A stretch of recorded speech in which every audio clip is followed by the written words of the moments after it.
15 अगस्त 1947 200 सालों की गुलामी सहने के बाद में भारत को अंग्रेजों के शासन से आज़ादी मिली थी और अंग्रेजों ने भारत के सीने में एक लकीर खींच करके जो है उसे हिंदुस्तान और पाकिस्तान में बांट दिया था। इस बंटवारे से कुछ लोगों को सरकारी कुर्सियां तो मिल चुकी थी, लेकिन करोड़ों लोगों को जो है इस बंटवारे में सिर्फ और सिर्फ दर्द ही मिले थे और न चाहते हुए भी लोगों को अपना घर, अपना ज़मीन, अपना शहर और अपना काम और यहाँ तक कि अपना देश छोड़ करके भी रातों रात एक तरफ से दूसरी तरफ जाना पड़ गया था। और जो लोग अपनी धरती को छोड़ कर जाने को तैयार नहीं थे उनका कत्ल तक किया जाने लगा था और जगह जगह पर कम्युनल वायलेंस होने लगे थे। और इस हिंसा के चलते जो है पाकिस्तान की ज़मीन से ज़्यादातर हिंदू और सिख जो है जान और इज्जत बचा करके भारत की तरफ आ गए थे और वहीं पर जो है भारत की तरफ से भी मुस्लिम्स पाकिस्तान की बॉर्डर की तरफ जो है भाग निकले थे। अब पुरखों द्वारा अखंड भारत के लिए लड़ी गई यह लड़ाई के बाद भी मिली ये आज़ादी किसी भी खूनी खेल से कम नहीं थी और नफरत और हिंसा का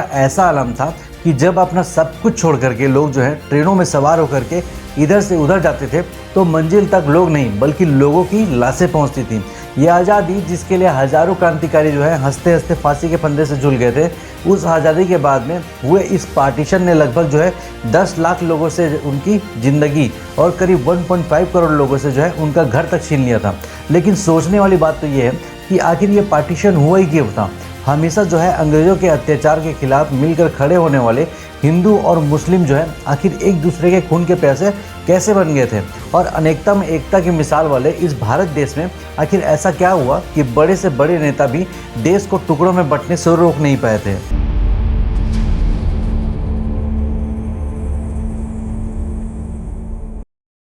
देखिए, ब्रिटिश इंडिया के समय में ही भारत में कई प्रिंसली स्टेट्स थे। अब जहाँ पर कि राजाओं की सत्ता हुआ करती थी और वहाँ पर ब्रिटिशर्स जो है इनडायरेक्टली रूल करते थे, जबकि बाकी के इंडिया पर जो था उनका डायरेक्ट रूल हुआ करता था। अब अंग्रेजों की नीतियाँ और उनके अत्याचार के खिलाफ जो है साल 1857 में ही एक बड़े आंदोलन की शुरुआत हो चुकी थी और इस साल में हिंदुओं और मुस्लिमों ने एक साथ मिल करके अंग्रेजों के खिलाफ जो है विद्रोह कर दिया था। और उस दौरान जो है ईस्ट इंडिया कंपनी ने एनफील्ड P53 नाम का राइफल इंट्रोड्यूस किया था, अब जिसे कि लोड करने के लिए सोल्जर्स को ग्रीस कार्ट्रिज के एंड को जो है दांतों से काटना पड़ता था। अब कार्ट्रिज में जो है गाय और सुअर की चर्बी होने के बाद जो है फैल जाने से दोनों धर्मों के सिपाहियों ने जो है मिल करके देश में विद्रोह की ऐसी ज्वाला भड़काई थी जिससे कि अंग्रेजों की जो सत्ता है वो जाते जाते बच पाई थी। अब साल 1857 की क्रांति के मात्र 2 साल के बाद ही जो है बंगाल में भी इंडिगो रिवॉल्ट जो है तेज हो गया था और इस तरीके से जो है साल और फिर जो है दशक बदलते चले गए और धीरे धीरे पूरे ही देश में जो है अंग्रेजों के खिलाफ एक माहौल बनने लग गया था।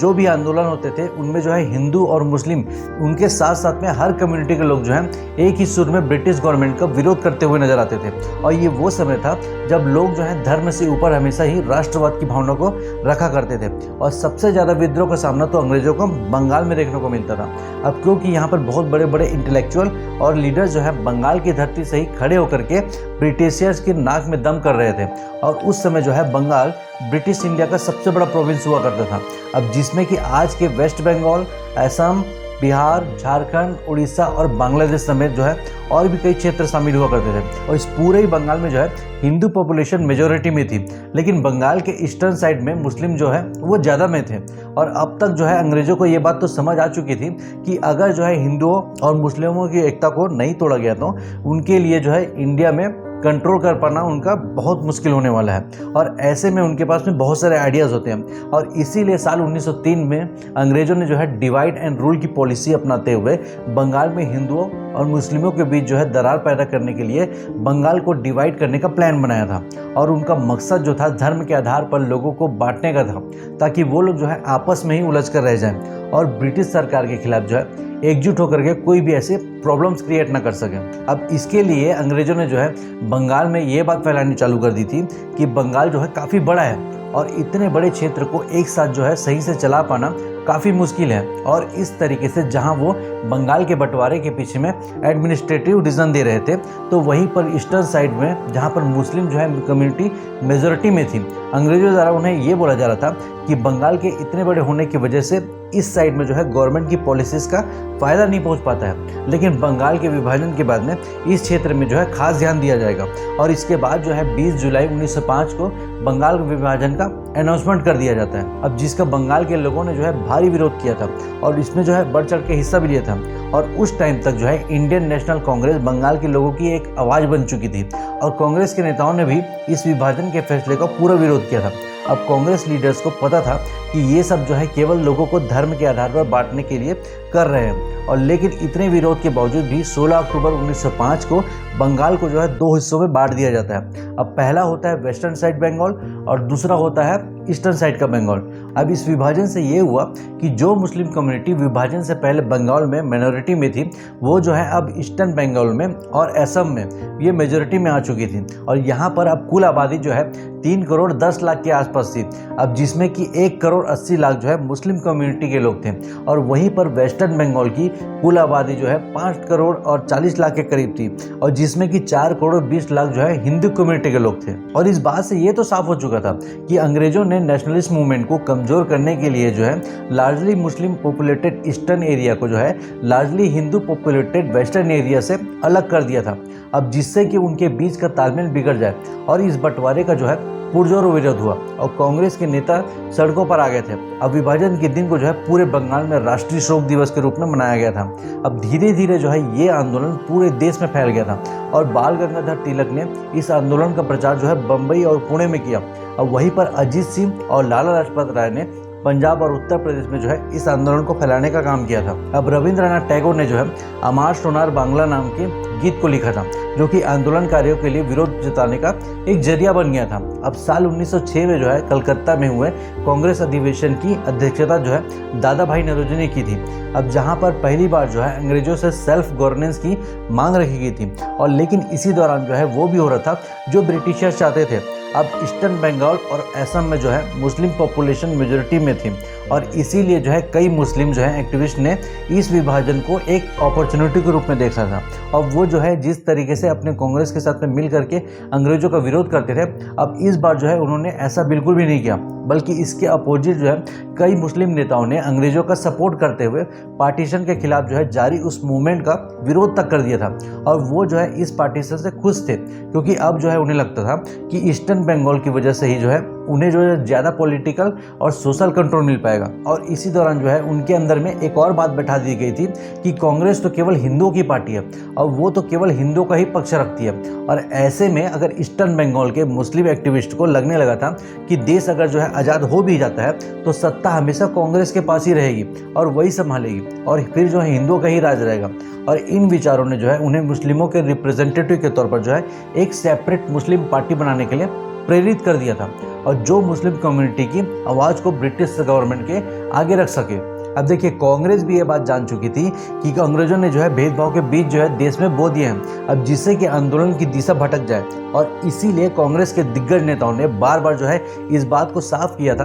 कि कांग्रेस पूरे देश की पार्टी है, और कांग्रेस का जो सपना है एक यूनाइटेड सेक्युलर इंडिया का है, जिसकी छतरी के नीचे हर धर्म के लोग जो है मिलजुल कर रहेंगे। अब कांग्रेस में जो मुस्लिम नेता थे उन्होंने भी जो है सबसे यही बात कही थी, लेकिन तब तक जो है देर हो चुकी थी और अंग्रेजों का प्लान जो था वो काम कर गया था, और एक ही सुर में जो है बोलने वाले नेताओं के बीच में अब जो है दरार पड़ चुकी थी। अब कुछ मुस्लिम नेताओं ने कांग्रेस के बराबर में ही मुस्लिम कम्युनिटी के रिप्रेजेंटेशन के नाम पर जो है एक इंडिपेंडेंट ऑर्गेनाइजेशन बनाने का फैसला किया। अब इसके गठन के लिए जो है सितंबर 1906 में लखनऊ में जो है एक बैठक आयोजित की गई थी, अब जिसमें कि भारत के कई मुस्लिम प्रतिनिधियों ने भाग भी लिया था। और इस बैठक में जो था पॉलिटिकल पार्टी के फॉर्मेशन पर विचार किया गया, और इसी दौरान जो है सबसे बड़ा role All India Mohammedan Education Conference यानी कि AIMEC का था, और जिसे कि सर सैयद अहमद खान ने साल 1886 में जो है मुसलमानों को एजुकेशन देने के लिए बनाया था। अब इस ऑर्गेनाइजेशन को पॉलिटिक्स से दूर रखा गया था,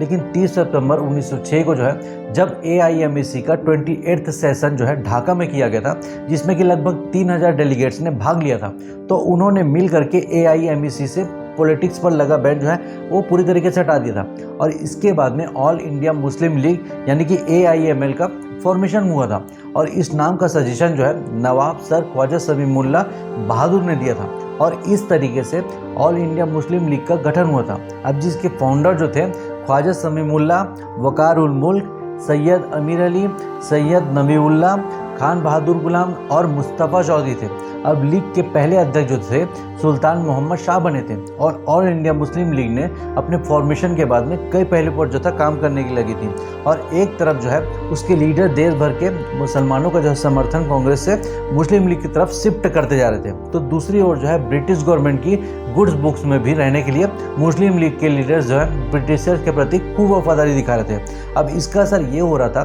कि लीग द्वारा जो है जब भी मुस्लिम कम्युनिटी के हितों को और अधिकारों के लिए जो है कोई भी मांग उठाई जाती थी तो अंग्रेज जो है उस पर खास ध्यान देते थे। और ऐसे में साल 1908 में जो है मुस्लिम लीग ने अमृतसर में एक अधिवेशन आयोजित किया था, अब जिसमें कि मुस्लिमों के लिए सेपरेट इलेक्टोरेट की मांग उठाई गई थी। और इसके बाद में ब्रिटिश गवर्नमेंट जो है इसमें सुधार के नाम पर 1908 में मोरले मिंटो रिफॉर्म लेकर आती है, अब जिसमें कि सेपरेट इलेक्टोरेट का सिस्टम लागू कर दिया जाता है। अब इसके तहत जो है मुस्लिम लोग सिर्फ मुस्लिम कैंडिडेट के लिए वोट कर सकते थे। ये सब साफ तौर पर हिंदू और मुस्लिम कम्युनिटी के बीच में खाई को जो है और भी गहरा करने के लिए किया गया था। अब यहीं से जो है देश में कम्युनलिज्म का बढ़ता चला गया था और भारत में पहली बार रीजन के नाम पर जो है पोलराइजेशन की शुरुआत हो गई थी। और कांग्रेस ने मोरले मिंटो रिफॉर्म का जबरदस्त विरोध किया था, लेकिन कुछ भी नहीं हो सका था। अब मुस्लिम लीग ने सेपरेट इलेक्टोरेट हासिल करके न केवल कांग्रेस को एक डिप्लोमेटिक और आइडियोलॉजिकल हार दी थी, बल्कि इससे लीग ने जो है भारतीय मुस्लिमों का भरपूर समर्थन हासिल किया था। अब मुस्लिम कम्युनिटी की एक बड़ी पॉपुलेशन को ये लगने लगा था कि मुस्लिम लीग जो है उनके लिए ज़्यादा फायदेमंद था। अब यहाँ पर जो था अंग्रेज भारत को हिंदू और मुस्लिम में बांट करके बहुत ज़्यादा खुश थे और उन्हें जो है अंदाजा था कि अब जो है देश किस राजनीति की तरफ दिशा में चला जा रहा है। अब इसका एक सबूत सेपरेट इलेक्टोरेट को लागू करने के बाद में उस समय के वायसराय लॉर्ड मिंटो के द्वारा जो है अपने दोस्त को लिखे एक लेटर में देखने को मिलता है। अब जिसमें कि उन्होंने लिखा था कि हम जो है सेपरेट इलेक्टोरेट बना करके भारत में एक ऐसा घातक जहर बो रहे हैं अब जिसकी फसल जो है बहुत कड़वी होगी। अब साल 1911 में जो है अंग्रेजों ने ईस्टर्न बंगाल और वेस्टर्न बंगाल को फिर से जो है एक कर दिया था, लेकिन बंगाल का बंटवारा करके उन्हें जो चाहिए था वो उन्हें मिल चुका था। अब लगातार जो है हिंदू और मुस्लिम नेताओं के बीच में बढ़ती हुई इस खाई को पाटने के लिए एक मुस्लिम कांग्रेस लीडर मोहम्मद अली जिन्ना जो है आगे आते हैं। और जिस साल मुस्लिम लीग का गठन हुआ था उसी साल जो है जिन्ना ने कांग्रेस को ज्वाइन किया था। वो एक बैरिस्टर थे जो कि लंदन से पढ़ाई करके आए हुए थे। उनकी लाइफ स्टाइल जो थी मुस्लिम ट्रेडिशन से बिल्कुल अलग थी और वो जो थे कट्टरपंथी मौलाना और मौलवियों के कड़े आलोचक थे और वो कांग्रेस के सेकुलर आइडियोलॉजी के बहुत बड़े समर्थक थे। उनका मानना था कि देश में धर्म के नाम पर जो है कोई भी भेदभाव नहीं होना चाहिए। भारत की आज़ादी के लिए जो है वो कांग्रेस और मुस्लिम लीग में एकता करवाना चाहते थे ताकि दोनों मिल करके एक साथ अंग्रेजों के खिलाफ जो है आवाज़ बुलंद कर सकें। और इसके लिए दोनों तरफ जो है तालमेल बिठाना बहुत ज़रूरी था और इसीलिए जो है जिन्ना जो है कांग्रेस में रहते हुए भी साल 1913 में मुस्लिम लीग को भी ज्वाइन कर लेते हैं। अब कांग्रेस और मुस्लिम लीग के बीच में जिन्ना एक ब्रिज की तरह काम कर रहे थे और उन्हीं के प्रयासों से 1916 में कांग्रेस और मुस्लिम लीग का ज्वाइंट सेशन हुआ था, अब जिसमें कि दोनों पार्टियों के बीच में लखनऊ पैक्ट साइन हुआ था। और इस पैक्ट के तहत पॉलिटिकल पार्टीज ने रिलीजियस माइनॉरिटीज को प्रांतीय विधानमंडल में पार्टिसिपेशन देने का फैसला भी किया था। अब मुस्लिम लीग के लीडर ने भी इंडियन सोवेरेनिटी के लिए कांग्रेस लेड मूवमेंट के साथ में एकजुट होने पर भी सहमति जताई थी। अब जिन्ना का इस दौरान जो है एक अहम रोल था और वो जो है हिंदू और मुस्लिम एकता की बातें करते थे और इसी वजह से सरोजनी नायडू ने जो है जिन्ना को ambassador of Hindu and Muslim unity का टैग तक दे दिया था। लेकिन उस समय जो है उन्हें और ना किसी और को ये बात पता थी कि आगे चल करके सब कुछ जो है वो पूरी तरीके से बदलने वाला है। अब लखनऊ पैक्ट से कांग्रेस के कई बड़े नेता जो है खुश नहीं थे। उन्हें ये लगने लगा था कि कांग्रेस ने कहीं ना कहीं जो है इस पैक्ट के चलते अपने सेक्युलर प्रिंसिपल से जो है कॉम्प्रोमाइज़ किया है और ये वो समय था जब कांग्रेस मुस्लिम लीग से कहीं ना कहीं जो है बैकफुट पर नजर आ रही थी। और इसी दौरान जो है गांधी जी जो है साउथ अफ्रीका से लौट करके कांग्रेस ज्वाइन कर लेते हैं और उन्होंने नॉन वायलेंस के तरीके से बिहार में 1917 में जो है चंपारण सत्याग्रह किया था। तो लाखों लोगों के लिए जो था वो उम्मीद की एक किरण बन चुके थे। और उसी दौरान 1919 में देश में खिलाफत मूवमेंट भी शुरू हो गया था और इससे जो है इंडियन मुस्लिम्स ने अलाइड पावर की उन नीतियों के विरोध में शुरू किया था जो वर्ल्ड वार 1 में ऑटोमन एम्पायर की हार के बाद उस पर जो है लागू की गई थी। अब गांधी जी ने इस मूवमेंट को हिंदू और मुस्लिम एकता के एक बड़े अवसर के रूप में देखा था और उन्होंने कहा कि अगर कांग्रेस जो है हिंदू मुस्लिम एकता की बात करती है तो खिलाफत मूवमेंट से उसे जुड़ना चाहिए। और उसके बाद में कांग्रेस भी जो है इस मूवमेंट से जुड़ गई और कांग्रेस ने जा करके लोगों को जो है इस मूवमेंट से जोड़ा था और इस तरीके से एक बार फिर जो है हिंदू और मुस्लिम में नेताओं के बीच में जो है एकता देखने को मिल रही थी और दोनों पार्टियों ने जो है अंग्रेजों के खिलाफ मिल करके आवाज़ उठाने भी चालू कर दी थी। लेकिन जिन्ना ना तो खिलाफत मूवमेंट के सपोर्टर थे और न ही वो जो है गांधी जी के तरीके से खुश थे। अब साल 1920 में जब गांधी जी ने नॉन कोऑपरेशन मूवमेंट शुरू किया था तो जिन्ना ने इस मूवमेंट का खुलेआम विरोध भी किया था। अब यहाँ तक कि इसके चलते इसी साल जो है जिन्ना ने कांग्रेस को भी छोड़ दिया था। अब जिन्ना को लगता था कि गांधी जी का अप्रोच जो है वो कम्युनल यूनिटी को कमज़ोर कर रहा है और ये तरीका जो है मुस्लिम के इंटरेस्ट को प्रॉपरली रिप्रेजेंट नहीं करता है। और इसके बाद में जिन्ना ने मुस्लिम लीग के अध्यक्ष के तौर पर जो है काम करना चालू कर दिया था, लेकिन तब भी वो हिंदू और मुस्लिम एकता की ही बातें करते थे। अब हालांकि 1922 में खिलाफत आंदोलन के खत्म होने के बाद में सिनेरियो जो है फिर से एक बार बदल गया था और कांग्रेस और मुस्लिम लीग के बीच में फिर से जो है खटास आ चुकी थी। और इसी बीच में जहां पर मुस्लिम के लिए मुस्लिम लीग ताकत बनकर उभर रही थी तो वहीं पर जो है कांग्रेस सेकुलरिज्म की राह पकड़े हुई थी। और ऐसे में देश में जो था हिंदू महासभा और आरएसएस जैसे हिंदू नेशनलिज्म ग्रुप भी मजबूती से हिंदुओं के अधिकारों की मांग उठा रहे थे और इस तरीके से देश में जो था एक बार फिर से कम्युनलिज्म तेजी से बढ़ने लग गया था। अब लोगों के बीच में जो है बातें देश से ज़्यादा जो है अपने धर्म और अधिकारों की होने लगी थी। अब कम्युनलिज्म देश में जो है तेजी से फैल रहा था और हिंदू मुस्लिम कम्युनिटीज़ के बीच में जो है म्यूचुअल ट्रस्ट अपने सबसे खराब स्तर पर पहुंच चुका था और जिसका असर ये हुआ कि देश के कई शहरों में जो है दंगे भड़क उठे और माहौल ऐसा बन चुका था कि सिर्फ आम लोगों का ही स्टैंड जो है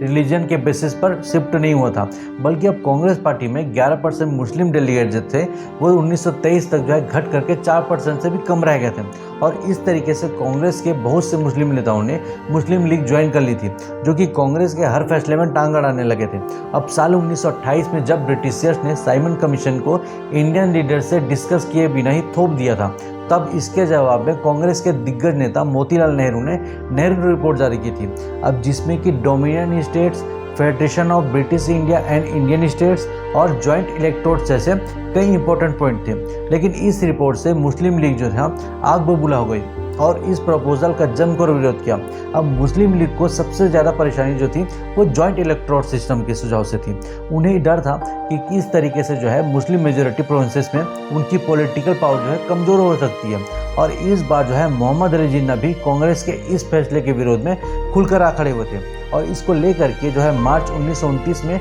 मुस्लिम लीग का दिल्ली में जो है सेशन हुआ था। अब जिसमें कि मोहम्मद अली जिन्ना ने मुस्लिम व्यू पॉइंट्स को लेकर के 14 जो है पॉइंट तैयार किए थे। अब इसमें जो था कई सारी मांगे थी। अब जैसे कि सभी लेजिस्लेचर्स और इलेक्टेड बॉडीज में मुस्लिम की एडिक्वेट रिप्रेजेंटेशन हो और किसी भी मुस्लिम मेजॉरिटी प्रोविंसेस को माइनॉरिटी में ना बदला जाए और गवर्नमेंट सर्विसेज और सेल्फ गवर्निंग बॉडीज़ में मुस्लिम की अच्छी भागीदारी हो। अब इसके अलावा एक मांग ये भी थी कि सेंट्रल और स्टेट्स के कैबिनेट में 1/3 मुस्लिम मेंबर्स हों और किसी भी विधानमंडलों में कोई भी बिल जो है तभी पास हो जब 3/4 माइनॉरिटी में कम्युनिटी उसमें अपने हितों के खिलाफ ना माने। अब जिन्ना की ये डिमांड जो थी जिन्नास 14 पॉइंट के नाम से जो है फेमस हुई थी, जो कि आगे चल कर के मुस्लिम लीग के फ्यूचर की एजेंडा की नींव बनी थी। अब जिन्ना को उम्मीद थी कि कांग्रेस जो है उनके इन सभी पॉइंट्स को अहमियत देगी, लेकिन कांग्रेस ने जो था उनके इस अमेंडमेंट को स्वीकार नहीं किया और इससे जो है नाराज होकर के जिन्ना ने आगे कोई भी जो है भागीदारी करने से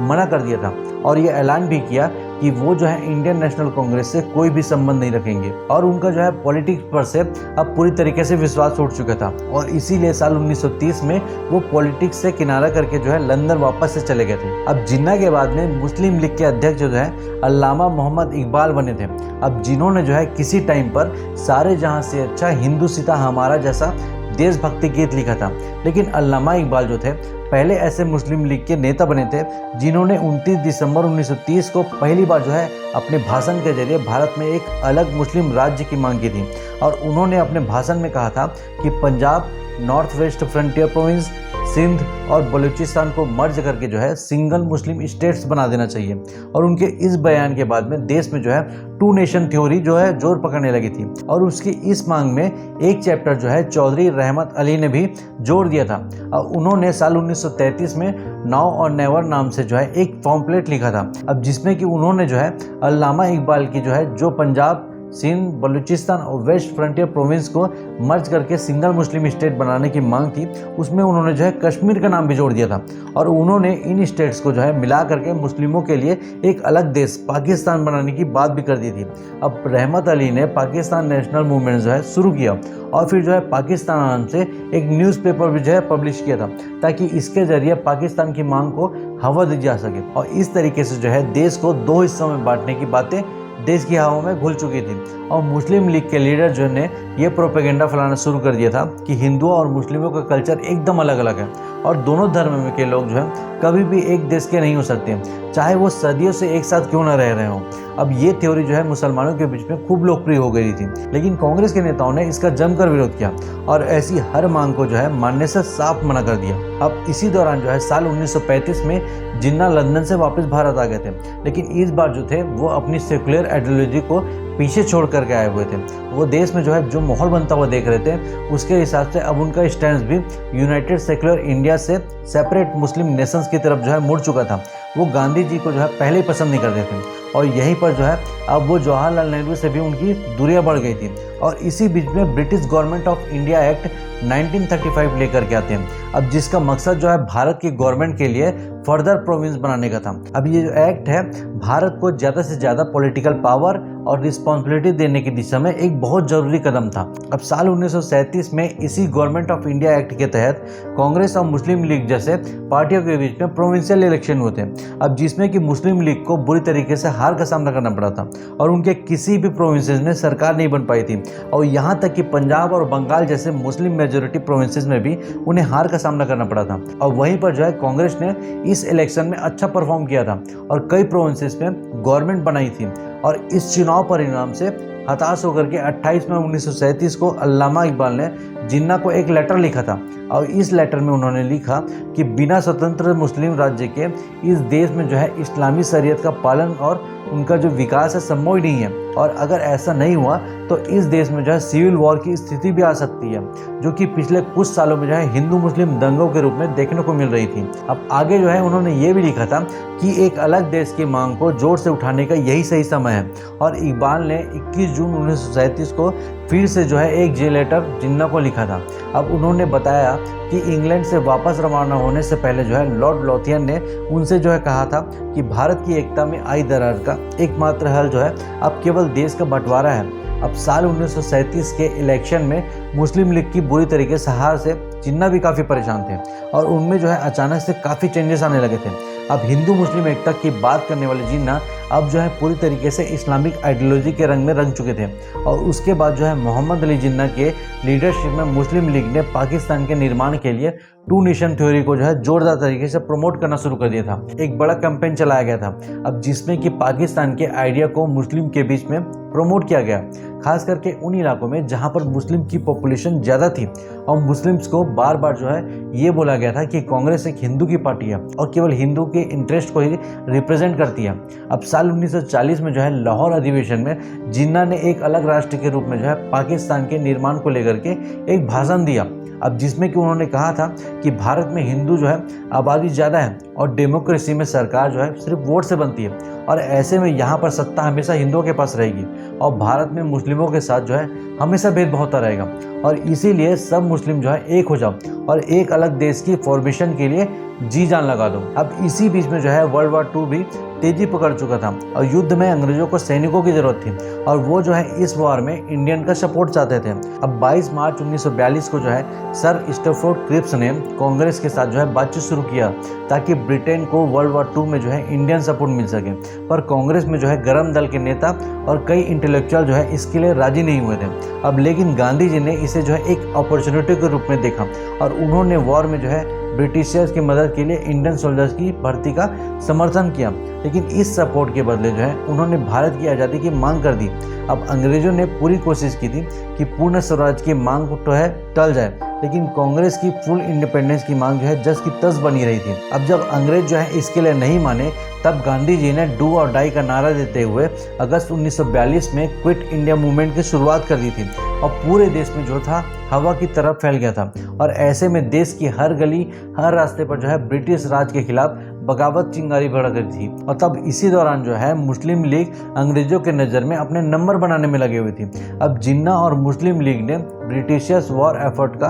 अनकंडीशनल सपोर्ट किया और क्विट इंडिया मूवमेंट का विरोध करते हुए मुस्लिम कम्युनिटी से भी आंदोलन का हिस्सा न बनने की अपील की। अब अंग्रेजों के लिए मामला जो था साफ था। एक तरफ उनकी हाँ में हाँ करने वाली मुस्लिम लीग थी और दूसरी तरफ जो था उनको देश से बाहर निकालने के लिए तैयार बैठी हुई कांग्रेस थी। और इसीलिए जहां पर ब्रिटिश गवर्नमेंट दबी हुई आवाज़ में मुस्लिम लीग की पाकिस्तान देश की डिमांड को सपोर्ट कर रही थी, तो वहीं पर जो था कांग्रेस से चिढ़ करके उनके बड़े से बड़े नेताओं को जो था जेल में बंद कर रही थी। अब कांग्रेस के बड़े बड़े नेताओं के एब्सेंस में मुस्लिम लीग को पाकिस्तान बनाने के प्रोपेगेंडा को फैलाने का अच्छा मौका मिल रहा था। और लीग के नेताओं ने सब मुस्लिमों के बीच में एक अलग देश की जो मांग के लिए आवाज़ उठाने की अपील की थी। खास करके Punjab, North Western Frontier Province, Sindh, Balochistan, Bengal जैसे मुस्लिम मेजॉरिटी क्षेत्रों में इस बात को लोगों तक पहुंचाया गया और इसके बाद में एक बड़ी मुस्लिम आबादी का सपोर्ट भी जहाँ मुस्लिम लीग ने हासिल कर लिया था। अब गांधी जी को अब जो है देश को दो टुकड़े में बांटने की काफ़ी संभावनाएं लगने लगी थी।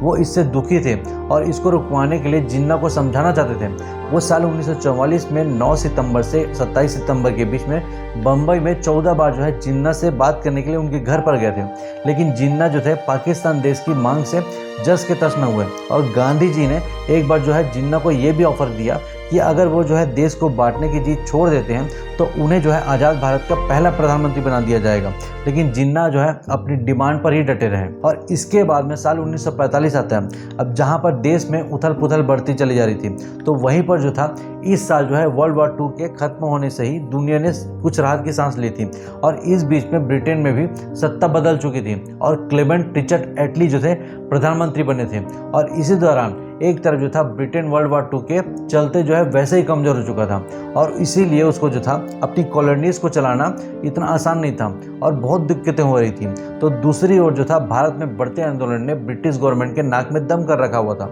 और ऐसे में ब्रिटेन को तुरंत भारत को आज़ाद करने के लिए मानना पड़ा। और इसके बाद में क्लेमेंट एटली ने इंडिया के लिए संविधान सभा बनाने और उसका संविधान तैयार करने के उद्देश्य से मार्च 1946 में 3 सदस्य कैबिनेट मिशन को भारत भेजा। और इस मिशन के सामने जो है एक बड़ी चुनौती ये भी थी कि पावर ट्रांसफर किसको और किस तरीके से किया जाए। और एक तरफ जो था मुस्लिम लीग भी थी जो कि मुस्लिमों के लिए पाकिस्तान चाहती थी और वहीं पर दूसरी ओर जो थी कांग्रेस थी जो कि एक यूनाइटेड इंडिया के पक्ष में थी। अब जनवरी 1946 में जो प्रोविंशियल इलेक्शन हुए थे उसमें जो था मुस्लिम लीग ने मुस्लिम मेजॉरिटी एरियाज में शानदार परफॉर्मेंस दिखाया था और कई सारे सीट्स पाए थे जिसमें कि 87% की मेजॉरिटी हासिल की थी। और जिस वजह से मुस्लिमों के समर्थन का हवाला दे करके पाकिस्तान की डिमांड को मजबूती के साथ में कैबिनेट मिशन के आगे रख दिया गया था। और कोई भी फैसला जो है तभी हो सकता था जब दोनों पार्टियां एक पॉइंट पर सहमत हो पाती और इसीलिए शिमला कॉन्फ्रेंस में मिशन में जो है दोनों दलों के बीच में समझौता कराने की कोशिश भी की गई थी,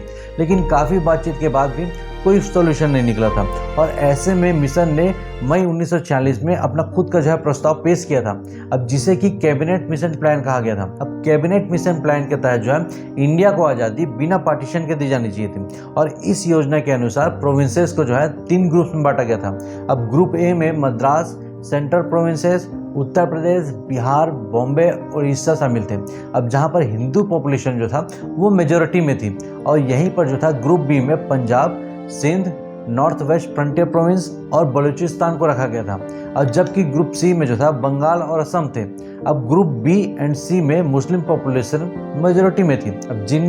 जिन्हें पहले पाकिस्तान की मांग से पीछे हटना भी मंजूर नहीं था, वो इस प्लान के लिए एक बार में ही राजी हो गए थे और इस योजना में जो था उन्हें पाकिस्तान देश की मांग से भी ज़्यादा जो है फ़ायदा नज़र आ रहा था। लेकिन कांग्रेस ने जो था इस प्लान को रिजेक्ट कर दिया। अब कांग्रेस को हिंदू मेजॉरिटी के आधार पर प्रोविंसेस की ग्रुपिंग मंजूर नहीं थी और कांग्रेस जो था इस योजना में बदलाव चाहती थी, जबकि जिन्ना इस प्लान में जरा सा भी बदलाव नहीं चाहते थे। अब जहां पर दोनों पार्टियों ने एक पॉइंट पर जो है सहमत न होने से ये प्लान भी फेल हो गया था, तो वहीं पर इसके बाद भी ऐसी बहुत सी चीज़ें हुई जिसने दोनों पार्टियों के बीच में तनाव बढ़ा दिया। अब जिन्ना जो था हर हाल में एक अलग देश चाहते थे और जब उन्हें लगा कि आसानी से बात नहीं बनेगी, तो उन्होंने पाकिस्तान के डिमांड को लेकर के पूरे देश के मुस्लिम्स को जोरदार तरीके से आगे आने को कहा। अब जिन्ना ने 16 अगस्त 1946 को डायरेक्ट एक्शन डे का ऐलान कर दिया, अब जिसका मकसद जो था पाकिस्तान के फॉर्मेशन को लेकर के ब्रिटिश गवर्नमेंट और कांग्रेस सरकार पर दबाव बनाना था। अब उन्होंने जो था अपने भाषण में कांग्रेस को धमकाते हुए कहा था कि हम जो है युद्ध नहीं चाहते हैं, पर अगर आप युद्ध चाहते हो तो हमें यह मंजूर है, या तो हमारे पास में डिवाइडेड इंडिया होगा या तो फिर एक डिस्ट्रॉयड इंडिया होगा। और ये भाषण देश में कैसी स्थिति बना देगा ये शायद किसी नहीं सोच रहा था। और मुस्लिम लीग के लोग जो है तुरंत एक्टिव हो गए और उन्होंने सभी मेंबर्स को तुरंत सड़कों पर उतरने को कहा। जो कुछ ज़्यादा कट्टरपंथी थे उन्होंने देश में दंगे करवाने शुरू कर दिए और इसकी शुरुआत जो थी सबसे पहले कलकत्ता से हुई थी। और उस समय जो है हुसैन शहीद सोहरावर्दी बंगाल के मुख्यमंत्री थे, जो कि मुस्लिम लीग के नेता थे, और उन्होंने जो है अपने पोजीशन का मिसयूज करते हुए मुस्लिम कट्टरपंथियों को कलकत्ता में जो है हिंदुओं को मारने की खुली छूट दे दी थी। अब कलकत्ता में हिंदू पॉपुलेशन मेजोरिटी में थी और इसीलिए मुस्लिम लीग जो है हिंदुओं को मार करके या फिर भगा करके कलकत्ता को खाली करना चाहती थी, और ताकि जो है कलकत्ता में मुस्लिम आबादी ही बचे और कलकत्ता पाकिस्तान का हिस्सा बन जाए। और हुसैन सोहरावर्दी ने पुलिस के भी हाथ बांध दिए थे ताकि वहां पर कोई भी जो है बीच बचाव के लिए आगे ना आ सके। और इसके बाद में कलकत्ता ने अपने इतिहास का सबसे बुरा दिन देखा था। वहां बहुत बड़े पैमाने पर जो था खून खराबा होने लगा था और पहले दिन हजारों हिंदू मारे गए थे, जिसके जवाब में हिंदू गुट भी एक हो गए और इससे जो है खून खराबा दोगुना हो गया था। मुस्लिम लीग द्वारा फैलाई गई क्रूर और निर्मम घटना को द ग्रेट कलकत्ता किलिंग के नाम से भी जाना जाता है। अब ये वायलेंस जो था बाद में नोआखली, बिहार, पंजाब, उत्तर प्रदेश और नॉर्थ वेस्ट फ्रंटियर प्रोविंस जैसे अन्य रीजन में भी फैल गए थे। अब हर तरफ जो था मार काट का मंजर था। अब धर्म के नाम पर ब्रूटल वायलेंस ने देश के विभाजन के डिमांड को और भी मजबूत कर दिया था। अब जवाहरलाल नेहरू और सरदार वल्लभ भाई पटेल जैसे कांग्रेस के बड़े नेताओं को भी अब लगने लगा था कि ऐसी क्रूर हिंसाओं से तो अच्छा है कि देश को दो टुकड़ों में बांट दिया जाए। अब भारत में बढ़ती हिंसाओं और कांग्रेस और मुस्लिम लीग के एक मत न होने से ब्रिटेन के प्रधानमंत्री क्लेमेंट एटली जो है बहुत ज़्यादा फ्रस्ट्रेट हो चुके थे और वो जो है जल्द से जल्द इंडिया को आज़ाद कर देना चाहते थे। उन्होंने साफ कहा था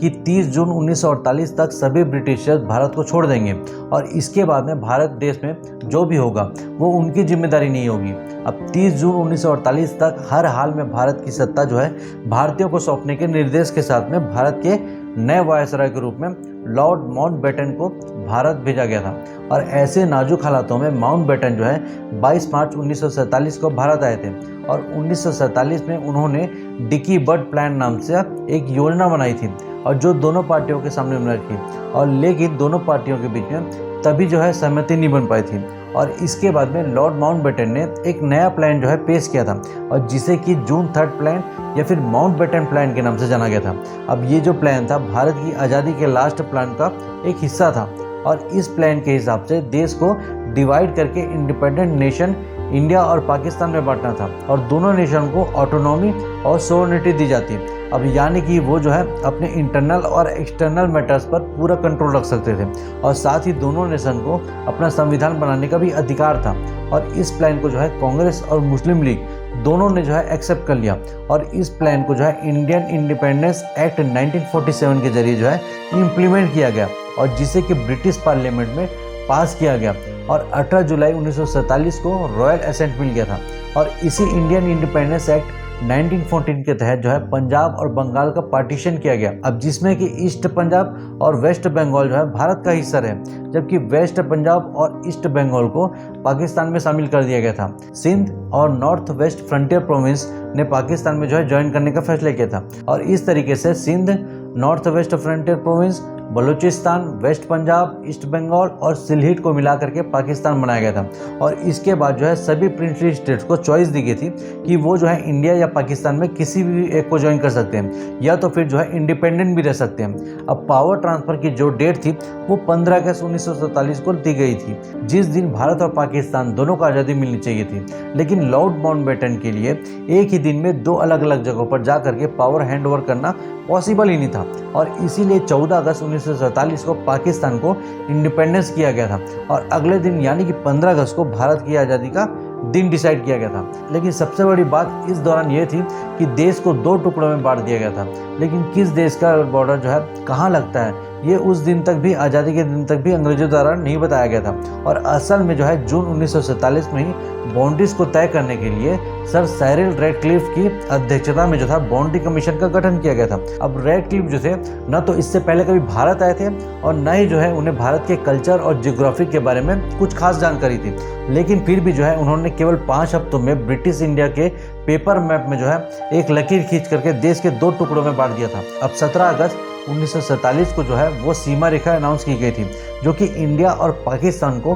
अलग करती थी और जिसे जो है रेडक्लिफ लाइन कहा गया था। अब रेडक्लिफ लाइन के तहत भारत को 3 हिस्सों में डिवाइड किया गया था। अब जिसमें कि इंडिया, वेस्ट पाकिस्तान और ईस्ट पाकिस्तान में डिवाइड किया गया था। और उस समय जो है कम्युनिकेशन के जरिए इतने एडवांस नहीं थे कि आसानी से जो है सही बाउंड्रीज के बारे में लोगों को बताया जा सके। इसीलिए जो है एक बड़े क्योस का माहौल बन गया था और लाखों घर जो है एक झटके में दूसरे देश की सीमा के अंदर जा चुके थे। अब पाकिस्तान के हिंदू और सिख लोग जो है घर, जमीन, कारोबार सब छोड़ करके भारत के लिए निकल पड़े। अब वहीं पर जो था लाखों मुस्लिम लोग भी जो है अपना सब कुछ समेट करके भारत से पाकिस्तान की ओर जाने लगे थे। लेकिन लोगों के लिए एक जगह से दूसरी जगह जाना लगभग मौत के दरिया को पार करने जैसा था। अब क्योंकि हर तरफ जो है कम्युनल राइट्स का मंजर था और मार काट और खून खराबा आम बात बन चुकी थी। अब लाखों लोग जो है इस पार्टीशन के चलते अपनी जान गंवा बैठे थे। अब वहीं पर बेघर होने वालों की कोई सही गिनती नहीं थी और देश को जब आज़ादी का जश्न मनाना चाहिए था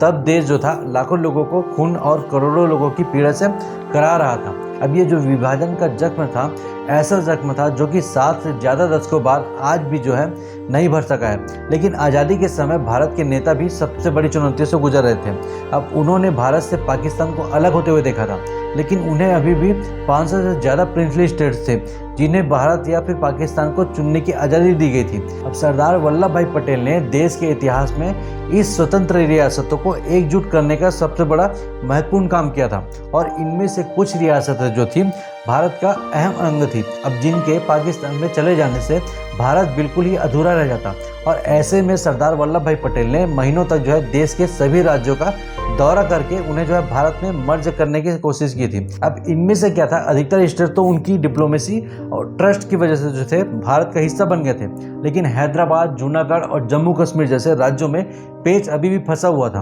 और पाकिस्तान इन राज्यों पर गिद्ध की तरह नजर गड़ाए बैठा था। अब जम्मू एंड कश्मीर की बागडोर जो थी उन दिनों महाराजा हरि सिंह के हाथों में थी। वो पहले इंडिपेंडेंट रहना चाहते थे, लेकिन पाकिस्तानी आर्मी ने जो था वहां पर हमला कर दिया, तो जम्मू एंड कश्मीर जो था कुछ शर्तों के साथ में भारत में शामिल हो गया। और उसी दौरान जूनागढ़ जो था पाकिस्तान में मिलने को तैयार था, जहां पर अधिकतर पॉपुलेशन हिंदुओं की थी जो भारत में ही रहना चाहते थे। और ऐसे में सरदार वल्लभ भाई पटेल ने यहाँ जो है मिलिट्री और पॉलिटिकल प्रेशर बना करके जूनागढ़ को भी भारत में शामिल कर लिया था। अब हैदराबाद के निजाम मीर उस्मान अली खान ने भी जब अकड़ दिखाई थी, तो यहाँ भी वल्लभ भाई पटेल ने अपनी सूझबूझ का परिचय देते हुए मिलिट्री सपोर्ट से हैदराबाद को भारत में मिला लिया था। और तब जो है मणिपुर, भोपाल और सिक्किम में भी इंडिपेंडेंट रहना चाहते थे, लेकिन बाद में मणिपुर और भोपाल ने जहां पर 1949 में भारत के साथ जुड़ गए थे, तो वहीं पर सिक्किम जो है भारत में ऑफिशियली 1975 में मर्ज हुआ। और इसी तरीके से जो है आज के भारत की पूरी तस्वीर बनती है।